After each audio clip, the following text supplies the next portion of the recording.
Billy here at Gilbert Travels. Today I'm going to be boarding this aircraft right behind us here for a flight I have wanted to do for a very long time on American special A321T Transcontinental aircraft. So this trip marks the third in my 2020 Transcon Challenge flights, and today's entry is with American Airlines, which is the only US airline to offer a true first-class product. Under normal times, this would mean that it's basically the peak way to travel within the US. It's only on select routes, mainly between LA, San Francisco, and New York. And it basically consists of an excellent experience with one-by-one seating up in the nose of the aircraft, excellent dining, excellent drinks, excellent bedding and amenities, as well as access to American's top lounges, including their Flagship First dining. Now these are of course not normal times, so a lot of that has been scaled back. On board, really the soft product is now business class, and of course all of their Flagship lounges have been shuttered, so instead you just get access to Admirals clubs. But the Admirals Club here in LA looks pretty nice, so let's get up there and have a look around. The Admirals Club at LAX is a nice, bright, and open affair, and at the time of my flight, a light selection of snacks in pre-packaged individual portions was available, as well as a coffee machine. More substantial meals are available for purchase in the lounge. Also, full bar service is available. All this is subject to, and does change, as state COVID responses shift over time. The space itself is almost a perfect mirror of the closed Flagship Business Lounge directly across the hallway, meaning it has a big, beautiful windows with great views of the aircraft and plenty of seating. Unlike in Phoenix, there were no individual indicators for seat sanitation, but the staff did a great job in keeping up on cleaning as patrons came and went while I was there. Also provided the desk were individual sanitizing wipes and free airline snack boxes tended to go along with you on the plane, which is a really nice touch, especially if you're flying in coach with little or no service these days. I watched another American A321 arrive at a below gate and got a drink from the bar to enjoy. Knowing I had dinner on the plane yet to come, I satisfied my appetite with some of the free snacks which came in these neat branded containers.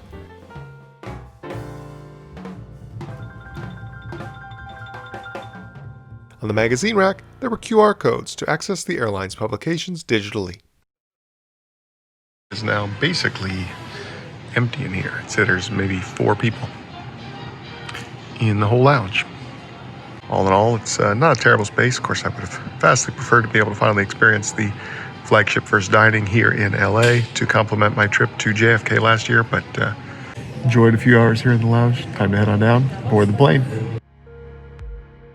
As an American Airlines frequent flyer and AvGeek, the sight of my plane today was very satisfying. The market to connect California and New York is very competitive, and American is the only airline to have developed a product uniquely for this route. The other airlines I'm flying use long-haul equipped planes that are also used on other routes and internationally, but this plane was designed for this mission specifically. Immediately upon boarding, you are struck with the sight of large reverse herringbone seats in just a 1-1 configuration, with only 5 rows for a total of 10 seats.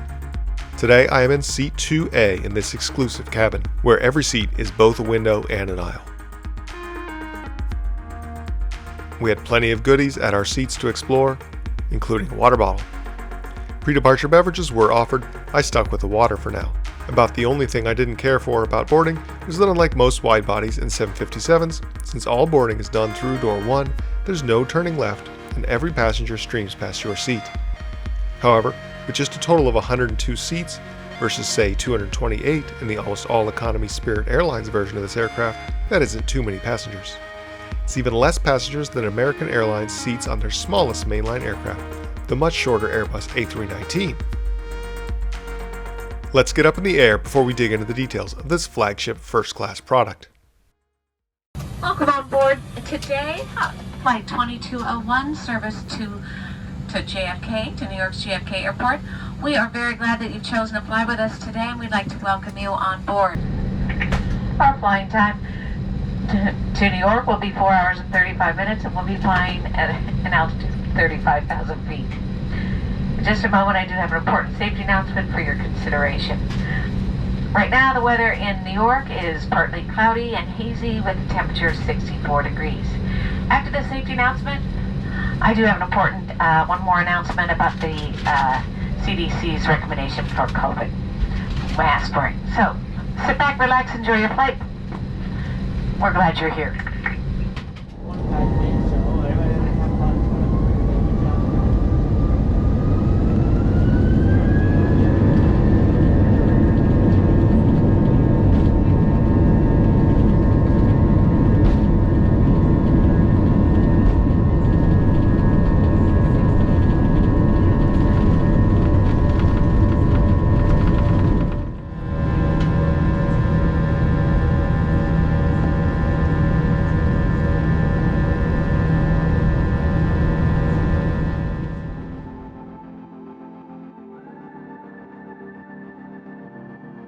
Alright, so about to fix my first airborne gin and tonic since January.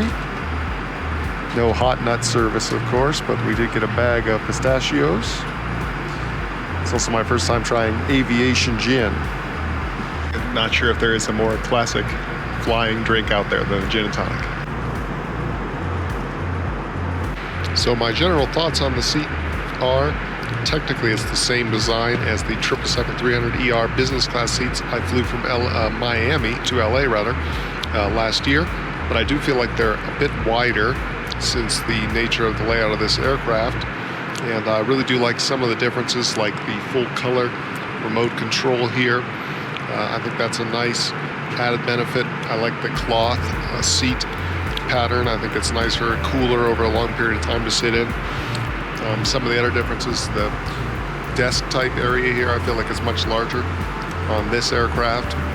The footwell also seems a bit wider to me, although you don't have the under area of storage in front of you here, so knee room would be a little tighter laying down.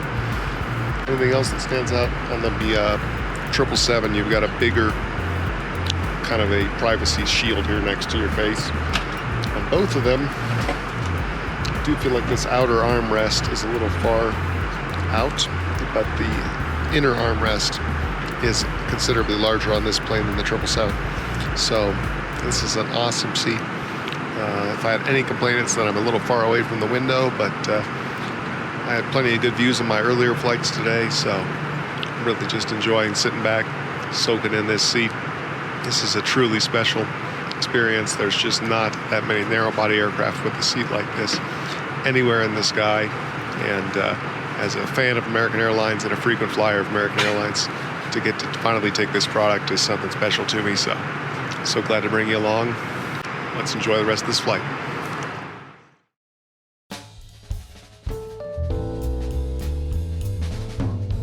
So I'm going to take the luxury to read you this evening's menu.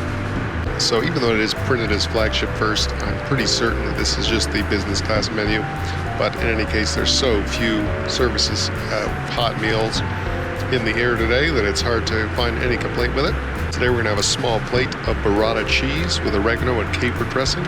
I elected to go with the beef short rib, which comes with white cheddar mascarpone grits, remoulade, sauteed vegetables, and beer sauce. Also could have gotten an Asian-style chicken, which was my second choice, grilled halibut, or a spinach and ricotta rotolo pasta. And then it's going to come with dessert. So all that's going to be on one tray. If you were on this service under normal circumstances, you would get several separate plated courses, including an appetizer, soup, salad, main, and dessert. We got a number of spirits and beers and such to choose from, and a nice little wine list here on the back. Nice to collect what I believe is my first paper menu of 2020. So you do get addressed by first name when you get your dinner order. I feel very relaxed, just about 30 minutes up in the air so far. Probably more relaxed than I've been at any point this year, so soaking it in. Thanks for coming along with me.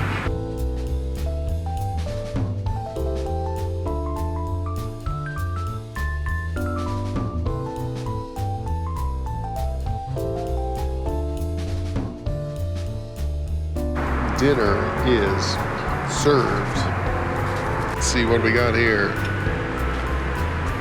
I ordered the beef short rib, which looks pretty good. Coming with the side of the burrata, a roll, and a cheesecake slice, looks like.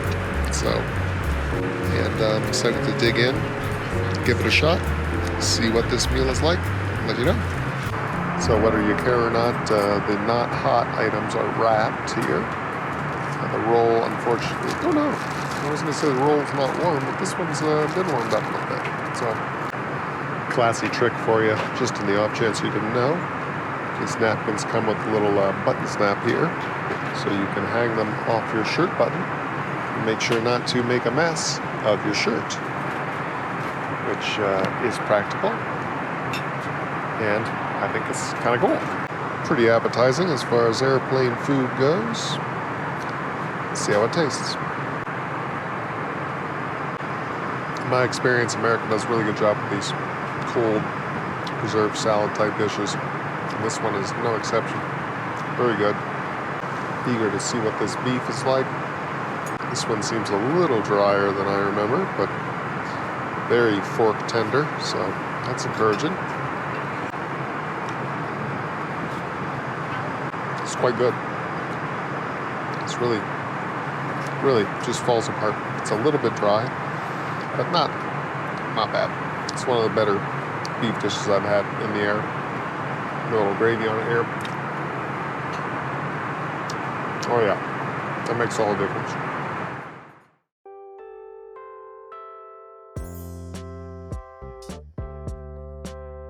So we're also going to take a look at the amenities kit for today's flight. Really the things of note that I like about it, I do like the little tissue pack.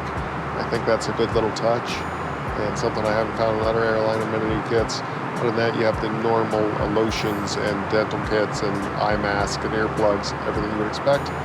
Once again, got to criticize American for not including in-flight socks. I brought some of my own since I knew I wasn't going to get any. But that is one area that I know that my next competitor in the Transcontinental Challenge, JetBlue, excels at. They give you a really nice set of socks in their amenity kit.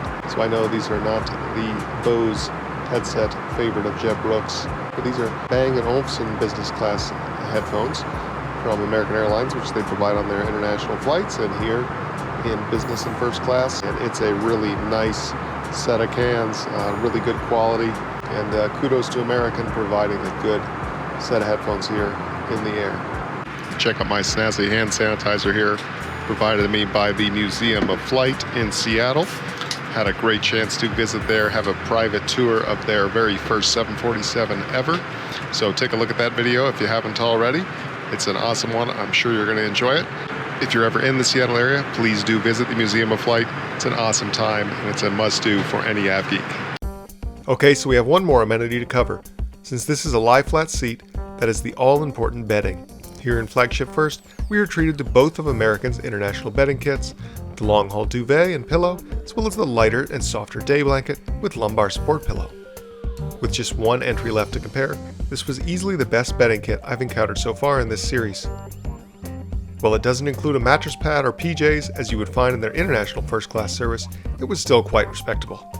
Now let's review the entertainment system on this flight, which deploys quite violently via a push button. I've covered American's system plenty of times, but here the full color remote pairs very well with the large touchscreen display, and you can control in your own hand almost any feature of the system. I won't harp once again on the lack of new movies here. However, as always, my favorite feature of American's IFE is their fully interactive 3D flight map. Just for you fine folks, who should follow my Instagram for live stories and coverage of my flights, I swallowed my pride and paid $22 for full flight internet coverage. The airline did at least make this easy by allowing Apple Pay, so there was no need to dig out and type in credit card info on the plane. Let's take a quick visit to the rather standard and humdrum forward A321 lavatory, and then go on a full cabin tour of this special aircraft. First we have the 10 first class seats, then we step through the galley into the still special 20-seat business class cabin.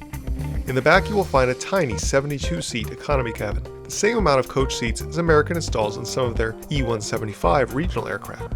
A full half of these 3x3 configured seats are an extra legroom main cabin extra variety.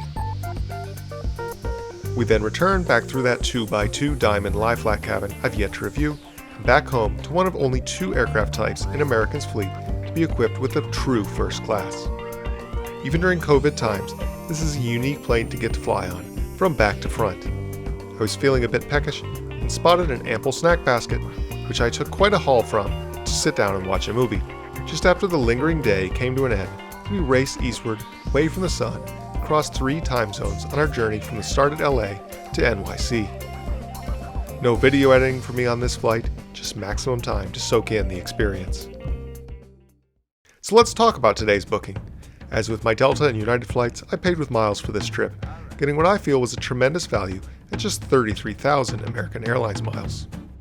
Note business would have been just 20,000 miles, and that would have been a big steal as well. These types of award redemptions continue to be made available in 2021, so take advantage, even if it takes some hunting around to find the right dates.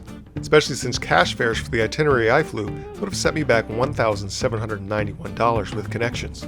Speaking of connections, my original booked itinerary was canceled, but we'll talk more about that in my comparison wrap-up video coming at the end of this series. More surprising to me was that this aircraft was pulled from LAX to JFK just days after my trip and replaced with a 777. Only 3 of the 16 aircraft in this unique configuration remain in service at this time, serving San Francisco to JFK once daily. These aircraft usually run in both directions, coast to coast, at all times of the day. I certainly hope they return swiftly in 2021. I must also say service on this flight was awesome. My flight attendant made sure I was extremely well taken care of and wanted for nothing the entire time. This was my best experience to date with American Airlines.